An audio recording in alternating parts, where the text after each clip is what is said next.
Hi friends, welcome to Nithra துரோ channel. வாழைப்பழம் இருந்துச்சுன்னா இந்த மாதிரி ஒரு வாட்டி ட்ரை பண்ணி பாருங்கங்க. வாழைப்பழமே சாப்பிட மாட்டேன்னு சொல்கிறவங்க கூட கேட்டு வாங்கி சாப்பிடுவாங்க. அவ்வளோ சூப்பராக இருக்குங்க. இது போல் நிறைய ரெசிபிஸ் பார்க்கணுன்னா நம்ம சேனலை சப்ஸ்கிரைப் பண்ணி வச்சுக்கோங்க. இதை பண்ணுறதுக்கு 2 ஏத்தம்பழம் எடுத்திருக்கேங்க. இதை நேந்திரம் பழம்னு சொல்லுவாங்க. இப்போ தோலை உரிச்சிட்டு மேல் பகுதியை கொஞ்சமாக கட் பண்ணி எடுத்துடலாம். நான் இதை பண்ணுறதுக்கு பழத்தோட நடுப்பகுதியை மட்டும்தாங்க எடுத்திருக்கேன். மேல் பகுதியை வேணும்னா எடுத்துக்கலாம். நான் இதை எடுத்துக்கலை.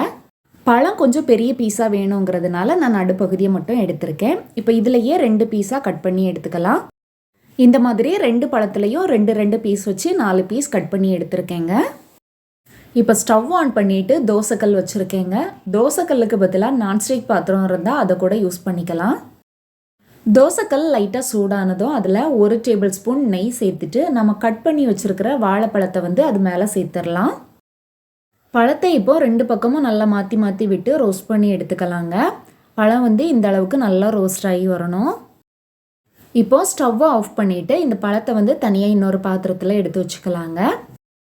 இப்போ இன்னொரு பாத்திரம் எடுத்துக்கலாங்க. அதில் 3 டேபிள் ஸ்பூன் மைதா சேர்த்துக்கலாம். கூடவே 2 டேபிள் ஸ்பூன் சீனியும் சேர்த்துட்டு 1/4 டீஸ்பூனில் பாதி அளவுக்கு பேக்கிங் சோடா சேர்த்துக்கலாம். 1/4 டீஸ்பூன் மஞ்சள் தூள், 1/4 டீஸ்பூன் ஏலக்காய் தூள், 1/4 டீஸ்பூனில் பாதி அளவுக்கு உப்பும் சேர்த்துட்டு இது எல்லாத்தையுமே நல்லா மிக்ஸ் பண்ணி எடுத்துடலாங்க. இதோட தண்ணி எதுவுமே சேர்க்கக்கூடாது. இந்த மாவை மட்டும் இந்த மாதிரி நல்லா மிக்ஸ் பண்ணி எடுத்துக்கலாம். இந்த மாதிரி மாவை நல்லா மிக்ஸ் பண்ணி எடுத்ததும் இதோடவே ஒரு முட்டையை உடைச்சி சேர்த்துக்கலாங்க. முட்டையையும் சேர்த்துட்டு இதை நல்லா மிக்ஸ் பண்ணி எடுத்துக்கலாம். எல்லாமே சேர்ந்து நல்லா மிக்ஸ் ஆகி வரணும். முட்டையை சேர்த்து இந்த அளவுக்கு நல்லா மிக்ஸ் பண்ணி எடுத்ததும் இதோட பால் சேர்த்துக்கலாங்க. பால் காய்ச்ச பால், காய்க்காத பால் எது வேணாலும் சேர்த்துக்கலாம். 2 டேபிள் ஸ்பூன் பால் சேர்த்துட்டு இதை நல்லா மிக்ஸ் பண்ணி எடுத்துக்கலாங்க.